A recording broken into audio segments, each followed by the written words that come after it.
Greetings from Minnesota. On behalf of the McKnight Foundation, I would like to welcome you all to the 16th Annual Community of Practice meeting in the Andes. A big thank you to the Andes Regional Team and Planning Team for all their efforts in this new experimental format. It's really great to be with you all virtually. Over the next hour, I will be joined by three others: Rebecca Nelson, Scientific Director and Co-Director of CCRP with me, Walter Abrego, who's Program Grants Associate, and Ruth Richardson, the Executive Director of the Global Alliance for the Future of Food. Our plan is to share some updates from McKnight, including a highlight on our work with diversity, equity, and inclusion, share some CCRP program-wide updates and priorities. And then the last half of the hour will be spent with Ruth Richardson of the Global Alliance. The Global Alliance is a funders alliance that McKnight has been actively engaged with since inception. And some of you in this region will also have familiarity with it, as various COP members have participated in convenings and other activities of the Alliance. The GA is supported through our cross-cutting grant portfolio within CCRP. We see this collaboration as a vital way to animate and activate local, national, regional, and global exchange and collective action. So a big welcome to all of you. I think it's important to highlight some key strategic decisions at McKnight to set the context for our conversation in the week. In November of 2018, the board approved a new mission statement. In that mission statement, they declared their aim to advance a just, creative, and abundant future where people and the planet thrive. I know many of you have seen this, yet it so critically drives our work and is so relevant for this time that I just want to repeat several key words. Creative, just, and abundant future where people and the planet thrive. I see this very much alive in the work of the Andes COP, and I look forward to the continued discussions over the next 2 weeks. Since the time of that new mission statement, the foundation has been conducting a strategic refresh. This resulted in programmatic focus and operational adjustments. We moved from 8 to 5 program areas. What stayed the same is that the majority of the work continues to focus in our home state of Minnesota. Also in 2019, our president of 13 years, Kate Walford, announced her retirement. We currently have an interim president, and we're in the search for a new president, but we have so appreciated what Kate brought to the foundation and the groundwork that she laid for our current work. Slightly over 2 years ago, the foundation made a commitment to diversity, equity, and inclusion, and that drives our work across the foundation. In Minnesota, in the Midwest of the USA, and in the Andes and the African regions where we work in CCRP. We value diversity, social and biophysical. We strive to work with the diverse communities where our programs operate. We strive to align policies, practices, and resources so that all people have a genuine opportunity to thrive. And we aim to create an environment where everyone feels valued and respected. We know that equity issues in Minnesota are real, and the key differentiator is race. Black, Indigenous, and other people of color have not had the same opportunities as the predominant white population. In addition, socioeconomic status, geography, gender, and education are a few other factors that influence inequality in our home state. Just to comment, these photos are taken at the site of the George Floyd murder in a South Minneapolis neighborhood. And you can see some of the community response seeking more racial equity. Within international programs at McKnight and within CCRP, we strive to address issues of equity and inclusion that are context relevant. We know, for example, that we must remain vigilant for the subtle and not so subtle ways that global North and global South issues spurred by the legacy of colonialism create unequal opportunities. We recognize other differences that matter too, such as gender, how scientific, Indigenous, and local knowledge is valued, how education and geography make a difference. Baked into the CCRP is this commitment to equity and access. At a high level, we look at our mission That is to ensure a world where everyone has access to nutritious food produced sustainably by local people. We strive to reduce hunger and advance equity by increasing agri-ecological-centered research and practice and advancing the social and institutional capacities that support collaboration between researchers and farming and food systems communities.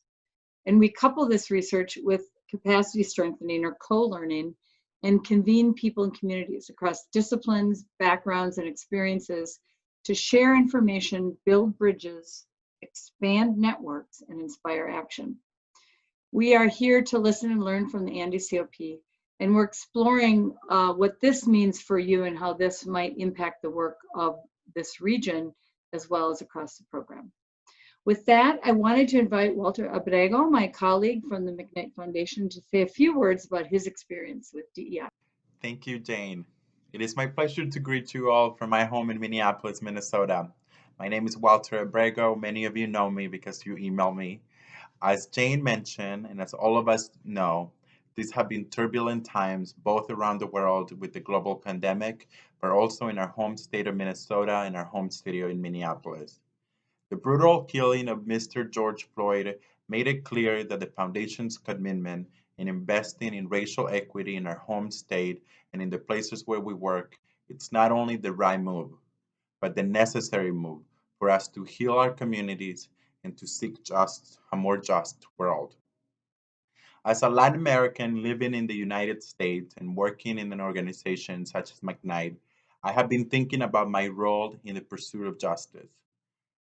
In this time, a quote has served as a guide for me. The quote is in Spanish, so I'll read it in Spanish. Cuando los latinos no negros permanecen en silencio en los momentos de violencia perpetrados contra comunidades negras, los latinos no negros se convierten en guerreros de la supremacía blanca y la antinegritud global. As one of the McKnight representatives working in CCRP, I am conscious of the role that we as staff members play with our power and in the way that we work with all of you in the Andes, as well as our partners in Africa. The Foundation's commitment to advance racial justice and racial equity, it's not only a United States initiative. It is a global commitment, and we need your help with that. We need you to hold us accountable by asking us the tough questions, and we need you to involve the right people in the projects that you're working in. As I leave you today, I want to encourage all of us, including us at the Foundation and those in leadership, to think about the role that we play in advancing justice in our personal lives, with our families, with our friends, as well as the work that we do both for CCRP and outside. As I close my short part, I also want to remind you that due to the pandemic, the Foundation has added some extra flexibility to our grants. If you have any questions or if you need any extra help or need any extra flexibility in your project, please feel free to reach out to me. I'm looking forward to learning about your work in the next couple of weeks and to share this time with you. Now back to you, Jane. Thank you, Walter. I really appreciate you sharing your thoughts. Before turning to the CCRP, I first want to acknowledge this pivotal moment on our planet. Across the globe, we are hearing many voices that are speaking out against social injustice and demanding change. Some of that was recently spurred by this hateful act in Minneapolis, the city that is home to the McKnight Foundation. All of this is occurring while we're also in the midst of a global pandemic and recognizing and living with the looming threats of climate change.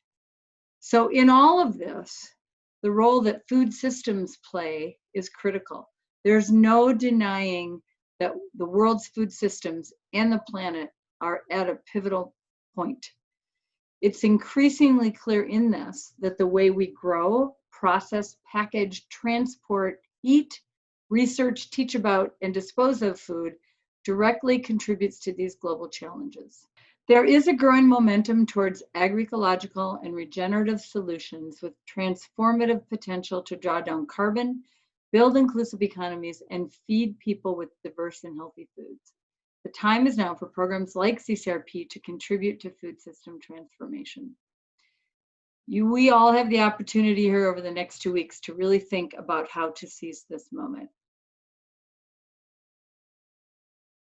I just wanted to share a few updates from CCRP since the last COP meeting in 2019. As you will remember, these are the countries where we focus our work. We now have 3 communities of practice, and the Andes is the oldest at 16 years. In our program, we have an expanded team of people that help us do this place-based work. There's a big hole here in the middle. We should have Carlos Barajona's picture up, but we have him virtually with us. So we're excited to show some of the others who are on the phone call from the East and Southern Africa region, as well as the West Africa region. With these core consultants, we also work with facilitators such as Yasmin and Sergio. We have the Integrated Monitoring Evaluation Planning Team, Mara and others, research method support, colleagues of Carlos, and then other key grantees and partners. We grant out annually slightly over 7 million, and we provide nearly 2 million in convening and capacity support in 80 projects. About a quarter of these support the Andes. The program takes a systems-based approach to effect this change. We use shared core principles that guide how our work is implemented, and you are familiar with these principles. They're also translated in Spanish. I know you've seen them many times. Within that, we're guided by our theory of change. Ultimately, the aim is to move us towards ecological and regenerative agriculture and food systems that are woven together with equitable, vibrant, rural, peri-urban, and urban areas. And we do this through the 2 interrelated work streams of co-creation and use of agroecological knowledge and social and institutional change. Within this, we work specifically in 6 key intervention points: agrobiodiversity, ecological pest and disease management, soil health, institutional and policy change towards agroecological intensification, enhanced food systems, and farmer-centered research. This graph shows a breakdown of these 6 intervention points across the program, within region, and our cross-cutting grant making. There's a lot you can take away from here, but a couple of the highlights that I'll note is that the 2 major areas of support we have across the program is in the support of agrobiodiversity and farmer-centered research, which is expressed for CCRP through farmer research networks. Our cross-cutting grant making has a larger focus on the institutional policy change to support the expansion of ecological approaches on the ground.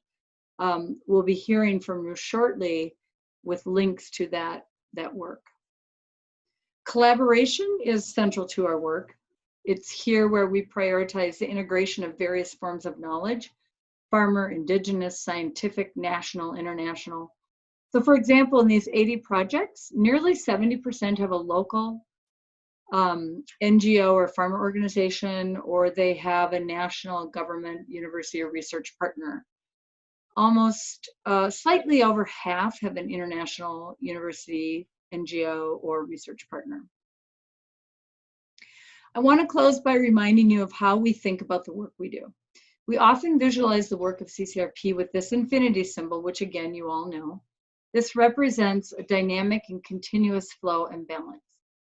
Our work is grounded in agroecological research and practice, and it relies on the flow of knowledge between indigenous communities, smallholder farmers, biophysical and social science researchers, development organization, and others locally, nationally, and globally. It utilizes the flow between plants and animals and other natural synergies in soils, microflora, and crops. And it results in the flow of diverse income streams and local and regional economies, which sustain healthy, thriving communities that demonstrate more resilience to environmental shocks. So with that, I want to thank you all for your time and pass this off to Rebecca for her updates. Thanks. Good morning, everyone. It's a pleasure to greet you from my house in upstate New York, and realizing that you're in your house wherever you live. I'm sorry that we can't be together in the Andes. And here we are celebrating now the 16th meeting of this community practice. Very impressive in itself. So I'm showing here on this first picture an image from our very first COP meeting, COP 0. And there you see some familiar faces There's Steve Vanek, a younger Steve Vanek, and Mac Binger from the McKnight board. And in my second slide, I want to just share a quick reflection, a remembrance of our mutual friend Antonio Gandarillas, former director of PROIMPA, who we lost this year. Just showing a couple of pictures from a trip we took together, even more years than before COP0. We took a trip together when we worked, a trip to China when we worked together on farmer field schools many years ago when I was living in Peru. So my job today is to review these areas of work that Jane mentioned earlier, that we work together across the CCRP in the 3 different regional communities of practice. So my job is to share some fun findings of some interesting work that are being done in the other regions in these different areas of work that we share. So starting now with agrobiodiversity, we work on the native local biodiversity, the farmers' own land races, and we wish to better understand them and help preserve and utilize them. We also use plant breeding to enrich the biodiversity that farmers have with new germplasm that might address problems or issues or requirements that farmers have. And we work on seed systems to ensure that farmers have access both to their traditional material and to new material that might become available. So just looking at these lists here, just to celebrate for a moment the large numbers of different legume species and cereal species and additional important crop types like potato, quinoa, and amaranth, which are so important in this region. So over many years of these decades, the CCRP and different projects have worked together to maintain, enrich, and make sure that farmers have access to all these different crop varieties. Here in the 5th slide, this beautiful multiple colors of beans.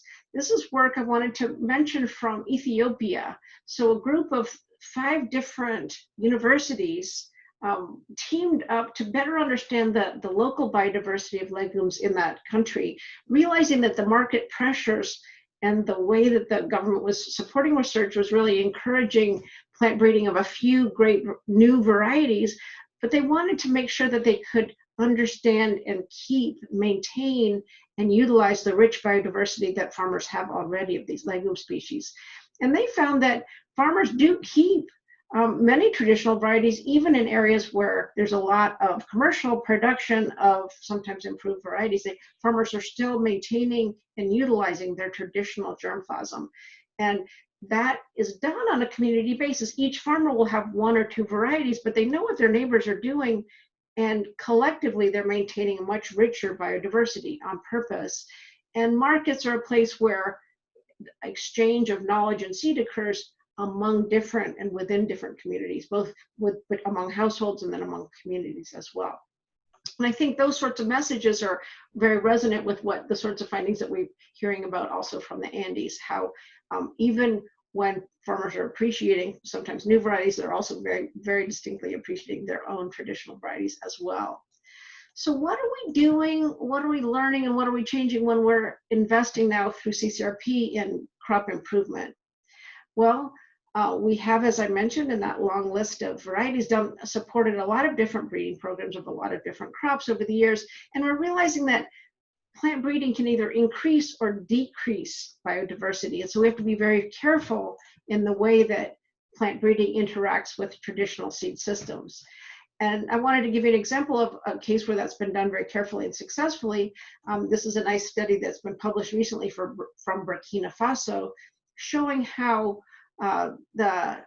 by working very carefully with many farmers on participatory breeding of sorghum, an important staple there, they were able to really increase the biodiversity, and really farmers really appreciated the new germplasm that they were able to help create through breeding to address climate change and other issues. But it was really important that they played the role in helping decide which are the best material for their own purposes.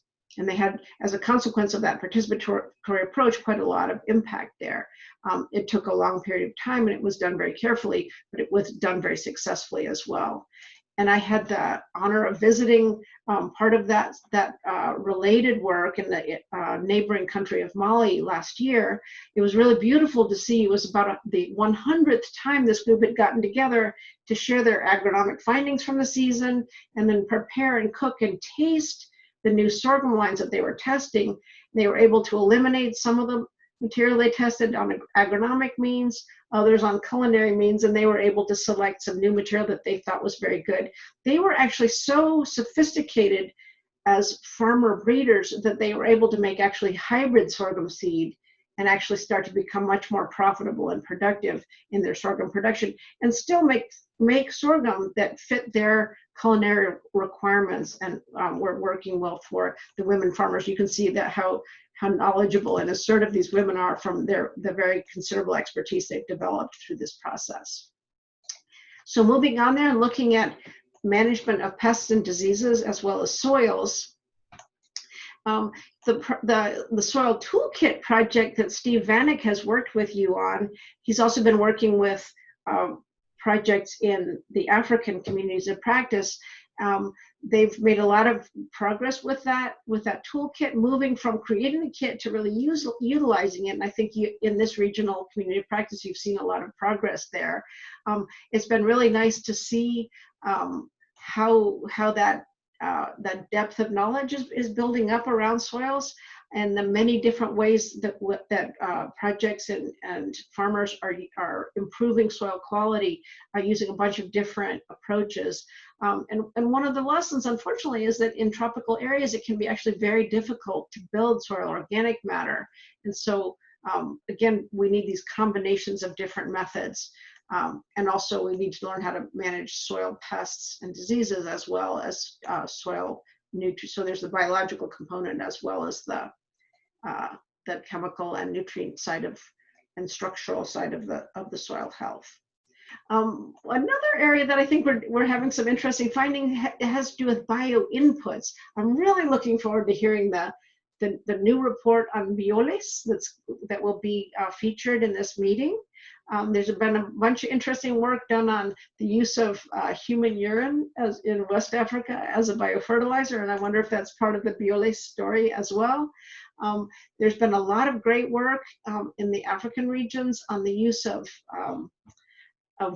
botanical pesticides. So instead of using really dangerous chemical pesticides, farmers are able to use the weeds around them or the plants in their area to extract the compounds that plants use to defend themselves, and then use those compounds to control pests in their fields. And this is a lot less damaging to the natural enemies of pests and the natural biocontrol processes that occur if you take good care of your field ecology. And this is a new video that's coming out from one of the projects in Africa, in which farmers are able to use diatomaceous earth, a natural product, for post-harvest pest control instead of using the toxic pesticides that are sometimes people are having to ingest a lot of that stuff, and it's not good at all. So moving on to food systems, I think we have a lot of interesting work in this region, of course. Here I'm sharing, again, that subject of using human waste and rethinking about farm to fork. That's like a linear idea, but with circular economy, we should think, no, actually, the way that the natural cycles and the traditional cycles have been used over millennia, the nutrients that come through our bodies, this becomes like something we don't want to talk about, but really if we use the waste from our bodies, we can help produce clean food with that. And if we take good care of our waste, also we can help protect and make sure we have clean water as well. So one idea is, how can we use art? How can we change how we think about some of these agroecological principles like circular economy to make better use of those principles? And here I want to, again, changing how people think. So I'm reflecting here on a project that's been going for many years in Malawi, in Southern Africa. Rachel Besner-Crowe was actually working with Steve Vanek many years ago as we planned that COP0. So she's been working all that time in Malawi with a fantastic group of collaborators there from a hospital and from the different communities in the region. And they produced over time a series of publications showing how when people are food insecure, they cannot feed their children very well. And also when there's food insecurity and women are not getting treated as equals in their communities, they can be depressed and again unable to feed their children as well as they might. So through this, what they were able to show was that a combination of agroecology, particularly bringing in legumes and diversifying the cropping system, combined with nutrition education, and then also combined with gender and working on household distribution of the workload, for example, that combination of gender empowerment, nutrition education, and agroecology was able to actually move the needle, show improvements in child nutrition. And that's an accomplishment that many huge investments have failed to show if they're just working on one thing or another. It was integrating those multiple aspects, agroecology plus household gender relations, plus the nutrition training, that was able to show actual improvement in child health. So as you know, a central feature of CCRP has for a long time been this idea of participatory work together with farmers. We do agricultural research, but with, by, and for farmers. And one of the typical, one of the important sort of innovations that we're trying to develop is this idea of farmer research networks, shown here in slide 16. And just going to feature one of them. This is sort of my vision of how it would work. You'd have different farmer groups working with different researcher groups. And I think one of the most exciting farmer research networks is one that's actually led by farmers. It's not led by researchers. And the research ideas that the farmer-led network have been very innovative. They've come up with the idea of seed balls, and that helps them make sure that the crops survive the early rains and actually establish a crop with these seed balls better than if the seed is just naked in the field. Partial weeding has been saving a lot of labor for women, and it doesn't have negative effects on yield. And they're the ones who pioneered this idea of using human urine as a fertilizer, and they're getting a lot of recognition for that. So in addition to these technical innovations, they have a bunch of different social and organizational innovations too. They're able to make changes and adapt and grow their organization to be very effective. So this is the farmer-led project that maybe has exceptionally good research, and then we have a researcher-led project that I think is one of the most thoughtful about how actually it's been empowering to farmers. It's been a really nice combination here. So in this project, it was a part of Kenya that had incredible land degradation, and they were able, by really slowly and carefully building up trust and working with this community and looking for examples elsewhere where people had rehabilitated their land. In this area, the Farmer Research Network they've seen their streams returning to life. Women don't have to go so far to get water and can do many other things and be better farmers. They can see their pastures are returning. Now that they've got pastures and they've got animals, they want to start growing more crops. They've been doing a lot of work to figure out what crops will grow well for them. And they've been really seeing, they've completely reclaimed their land that was being lost to degradation. And one really nice thing to see was when recently, sadly, floods destroyed many farms in the area, but the farmers in that Farmer Research Network were spared because they'd done such a great job of protecting building structures that would protect their land from those sorts of environmental problems. So just to wrap up now, I want to say that as well, in addition to having individual projects in each of the regional communities of practice, we also have cross-cutting work that's meant to connect across the whole program. And there's one set of projects that has to do with this engagement to improve global food systems. So that's very important work on the global stage. We'll be hearing from Ruth from the Global Alliance for the Future of Food about some of that work. We have, they're linked up with the Agroecology Fund. We fund various activities with the United Nations Food and Agriculture Organization, including the Agroecology Knowledge Hub, and then also agroecological assessments. I think the Andes has been very active in that area, working, sort of interacting with the FAO. We have a number of projects that you're very well familiar with, including research methods, the soil toolkit. Now we have a new agroecology support project that you'll be hearing from, and we've been translating some videos and so on with Access Agriculture that has also actively engaged in the Andes. And we've had a few other projects that do different kinds of innovation. So thank you for sort of tuning into some news from around the program. And I really look forward to learning more about what's going on in the Andes during this next couple of weeks. So just wrapping up and saying thank you so much for all the work you've put in to organize this meeting. And we really look forward to seeing what you've been up to and interacting with you. Even if we can't do it in person. So many thanks to you all. I hope you're healthy and doing okay in this very strange period of time. All the best. Thank you.